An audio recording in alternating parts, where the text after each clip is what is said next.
அனைவருக்கும் மதிய நேர வணக்கம். இன்றைக்கி நான் மதியம் தான் இந்த வீடியோ ரெக்கார்ட் பண்ணுறேன். இன்றைக்கி என்ன டேட் அப்படின்னு கேட்டிங்கன்னா, இன்றைக்கி நம்ம 14 ஜூன் மாதம் 2026. இன்றைக்கி இந்த வீடியோ ரெக்கார்ட் பண்ணுறோம். குமுதமுடைய டேட் என்னென்னு பார்த்தீங்கன்னா 24/6/2026. நெக்ஸ்ட் வீக்குள்ளே நம்ம உங்களுக்காக இப்போவுமே ரெக்கார்ட் பண்ணுறோம். ஓகேங்களா? மண்ணோட தொழில்தான் மண்ணின் மைந்தன் பாரதி ராஜாவை பற்றி தான் சொல்லியிருக்காங்க. ஓகேங்களா? இன்றைக்கி நம்ம என்ன பார்க்க போகிறோம்னா 20ஆம் பக்கத்தில் உள்ள குறுக்கெழுத்து போட்டி 497 பார்க்க போகிறோங்க. சரிங்களா? குறுக்கெழுத்து போட்டி 497. வாங்க சால்வ் பண்ண ஆரம்பிக்கலாம். ஒன் பை ஒன்னாக கேள்வியை பார்த்து சால்வ் பண்ணலாம். முதல் கேள்வி, கரும்புள்ளி பிளாக் கலர் டாட் அடையாளத்துக்கு யூஸ் பண்ணுறோம். மச்சம் அப்படின்னு சொல்லலாம், கயல் என்றும் சொல்லலாம். கயல்னா மீனுன்னு சொல்லலாம்.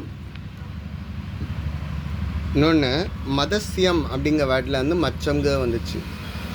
மதசியம்ங்கிறது வந்து சான்ஸ்கிரிட் வேர்டு. அப்படின்னா அது மச்சம் தான் சொல்கிறது. மச்சம் அப்படிங்கிறதும் மீனை தான் சொல்லக்கூடிய வார்த்தை. இலக்கிய காலத்தில், சங்க காலத்தில் இலக்கியத்துலலாம் கயல் விழின்னு சொல்லுவாங்க. மீன் போல் கண்ணுடையவர்கள் அப்படின்னு சொல்லுவாங்க. ஸோ இது எல்லாமே சொல்லக்கூடிய வார்த்தை மச்சம். 4 எழுத்து வார்த்தை. கரெக்டுங்க. ரெண்டாவது, இடமந்து வளம். திருமணத்தில் இணையும் இரு குடும்ப உறவு. திருமணத்தில் இணைந்த ஒரு குடும்பம் வந்து என்னன்னு சொல்லுவீங்க? இம் அப்படின்னு வந்துருக்கு. சம்பந்தி ஆயிடுவாங்க. ஓகேங்களா? 2 பேர் கல்யாணம் கட்டிக்கிட்டாங்கன்னா பெற்றோர்கள் எல்லாருமே என்ன பண்ணிடுறாங்க? சம்மந்தி ஆயிடுவாங்க. சரிங்க. 5, சேரு. மழை பெஞ்சால் சேருலாம் இருக்கும்ல, அதை என்னன்னு சொல்லுவீங்க? வேறு பேர் சகதி அப்படின்னு சொல்லலாம். சரிங்க. நீங்கள் எப்படி வேர்டு எழுதுனீங்கன்னா ஒன்று மேலேருந்து கீழே என்னன்னு பார்க்கலாமா? மன்றம் வந்த தென்றலுக்கு டேஷ் வர நெஞ்சம் இல்லையோ. இது பாட்டு மாதிரி இருக்குதுங்க. மன்றம் வந்த தென்றலுக்கு மஞ்சம் வர நெஞ்சம் இல்லையோ. அன்பு என் அன்பு தொட்ட உடன் சுட்டது என்ன கட்டழகு வட்ட நிலவோ கண்ணே என் கண்ணேனோ. இது என்ன படம் அப்படின்னு கேட்டிங்கன்னா மௌன ஆகம் படத்தில் மோகன் படித்த மோகன் ரேவதி எஸ்பிபி வாய்ஸ் ஆக்சுவலாக 1986 வந்த படங்க. ஓகேங்களா? மன்றம்னா ஸ்டேஜு, மஞ்சம்னா கட்டில். ஓகே. 2 மேலேருந்து கீழே என்ன? சட்டுவத்தில் ஒளிந்திருக்கும் வேகம். சட்டுவம் அப்படிங்கிற வேர்டுக்குள்ள ஒளிந்திருக்கும் வேகமா. சேலை ஆஞ்சு தீயில முடியணுமாங்க. சேங்க வார்த்தை தீன்னு ஒரு வார்த்தை. சடுதி அப்படின்னு சொன்னால் திடீரென வேகமாக அப்படின்னு சொல்லுவாங்க. சடுதியில் அப்படின்னு சொல்கிறாங்க. கந்தசஷ்டி கவசம் படித்தவங்களுக்குலாம் இந்த வேர்டுக்கு மீனிங் தெரியும்.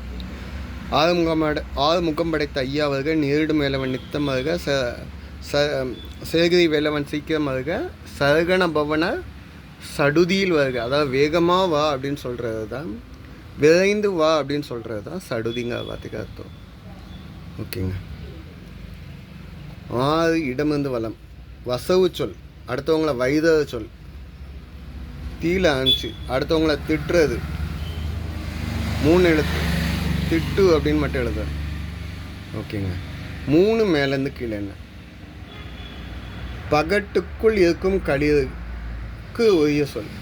பகட்டுக்கும் இந்த வேர்டுக்குள்ள இருக்குமா? களிருக்கு உரிய சொல். காலைக்கும் பொருந்துமா. ப வந்துச்சு, 2 வந்தாச்சுங்க. ப வந்தாச்சுங்க, 2 இருக்குங்க. இட்டு கிடையாது. பகடு அப்படின்னு சொல்லலாம். பகடு அப்படின்னு நீங்கள் வேர்டு எழுதுனீங்கன்னா, பகடு அப்படின்னா அது என்னன்னு சொல்லுவாங்க? உழவுக்குள்ள மாடை வந்து பகடு அப்படின்னு நம்ம சொல்லுவாங்க. எங்கள் தொல்காப்பியத்துலலாம் சொல்லியிருக்காங்க. பகடு அப்படிங்கிற வார்த்தை வந்து ஆணி ஆணையை சொல்லக்கூடிய வார்த்தை. நம்ம ஆணி ஆணைன்னா நம்ம களியுதுன்னு ஏற்கனவே சொல்லுவோம். பகடு அப்படின்னா வலிமையான அப்படின்னு சொல்லக்கூடிய வார்த்தைக்கு மீனிங் ஆகக்கூடியனால ஆணியானே வரும். ஸோ இது இப்போது காளைக்கும் பொருந்தும், கடிதுனா யானைக்கும் பொருந்தும், ஆணியானைக்கு. இன்னொரு மீனிங் வலிமைன்னு வச்சுக்கோங்க. சரிங்களா? அடுத்து கொஞ்சம் மொழியில் உள்ள குழந்தை. இதுக்கு முன்னால் 7 வலமிருந்து இடம் எதுவும் இருக்கான்னு பார்ப்போமா? 7 வலமிருந்து இடம். வாயில்லா வாசனை காய்க்கு உடம்பெல்லாம் பல். வாயே கிடையாதாங்க அந்த காய்க்கு, ஆனால் உடம்பெல்லாம் பல்லாம். இதை தான் இன்றைக்கி இதில் கொடுத்துருக்காங்க. வாயில்லா வாசனை காய்க்கு உடம்பெல்லாம் பல். எல்லாம் என்ன காய்க்கு உடம்பெல்லாம் பல் இருக்கும் அப்படின்னு கேட்டிங்கன்னா பூண்டு. பூண்டு வாசனை கேள்விப்பட்டிருக்கீங்களா? பூண்டோட ஸ்மெல்லுக்கு உடம்பெல்லாம் பல். ஓகேங்களா? பதில் என்ன? பூண்டு. இந்த பூண்டுங்க எழுதுனா நீங்கள் பதில் கரெக்டானு செக் பண்ணி பார்ப்போமா? 7க்கு இழந்து மேலே என்ன? இங்கே இருப்பது முழு லட்டு அல்ல. லட்டை உடைச்சாச்சுன்னா அது என்ன ஆகும்? அது பூந்தி ஆகிடும். பதில் என்ன? பூந்தி. இந்து தாங்க, தெரியலைன்னா பழையடி எழுதியிருக்கேன், இந்து. ஓகேங்க. 7 மேலேருந்து கீழே இருக்கா? ஆமாம், பொழுதுபோக்கு சோலை. பொழுதுபோக்கு டைம் பாஸ் பண்ணுறதுக்கான போகக்கூடிய சோலையை வந்து என்னென்னு கேட்டாங்க. பூங்காவனம். நம்ம இங்கே பூங்கான்னு மட்டும் எழுதலாம், பார்க். சரிங்க. 12 மேலேருந்து கீழே இருக்கா? கருப்பசாமி. ஊருக்கு என்ன சாமி?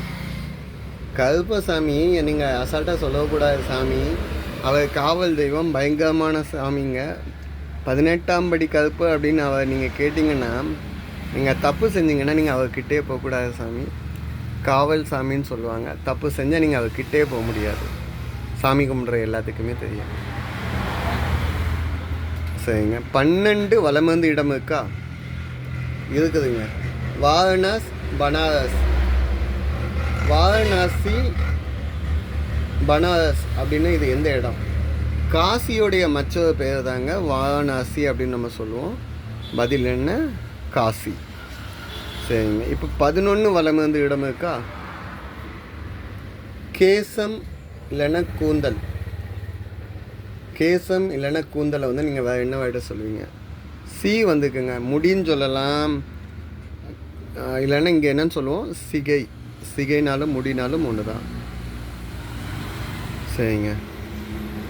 8 மேலேருந்து கீழே இருக்கா? 4 கைகளில் எங்கே வாழும் சிங்கம்.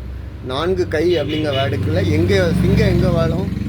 சிங்கம் குகையில் தான் வாழும். இங்கே இருக்குதுங்க பதில். ஸோ பதில் என்ன? குகை. சரிங்க.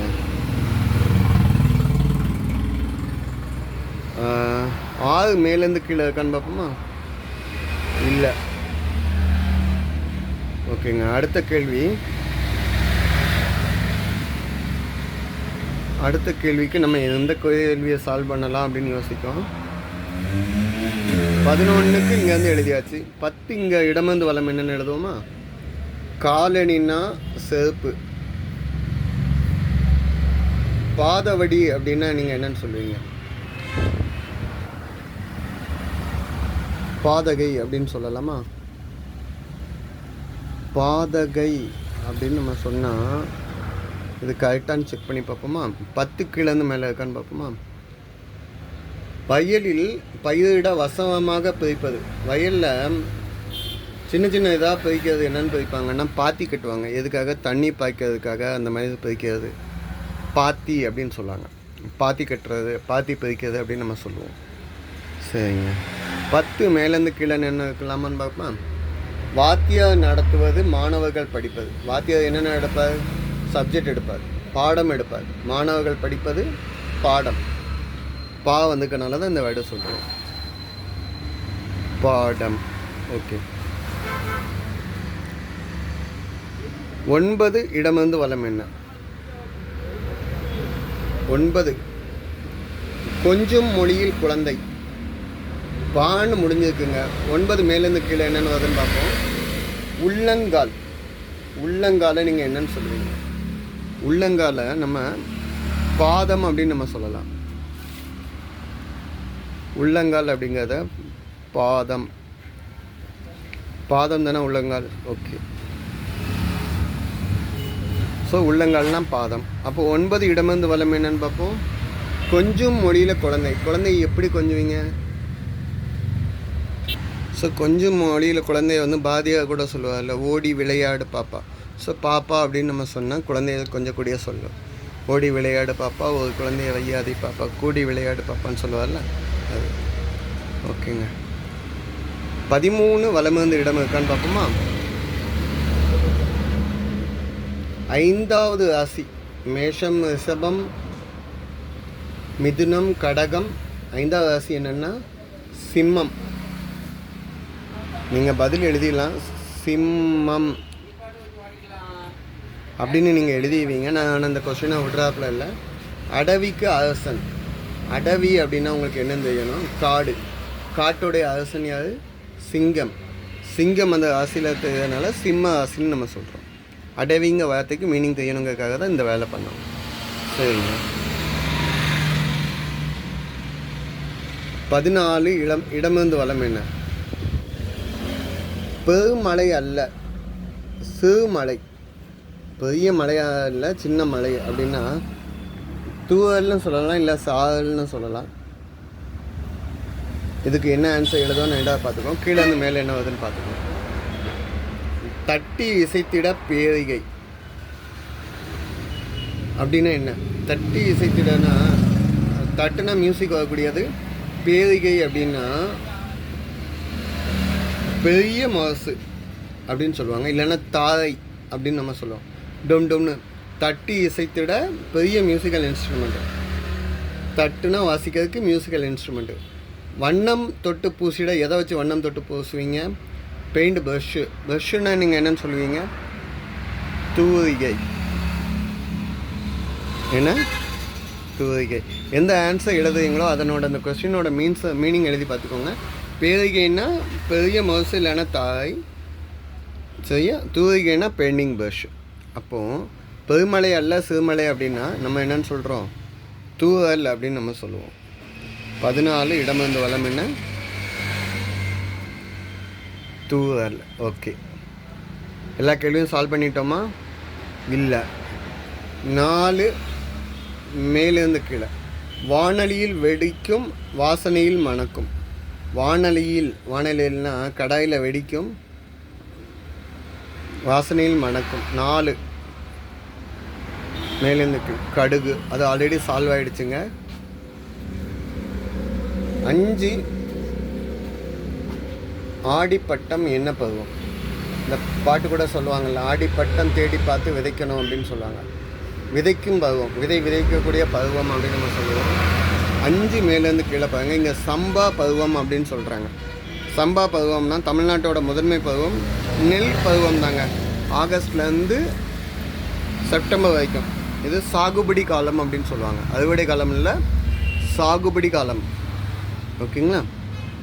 நல்லா மீனிங் தெரிஞ்சுக்கிட்டு எதையும் ஆன்சர் எழுதுங்க. 14 வலமிருந்து இடம். புழுதி துகள். புழுதி துகளுக்கு 14 வலமிருந்து இடம் என்ன வந்துருக்கு? தூசி.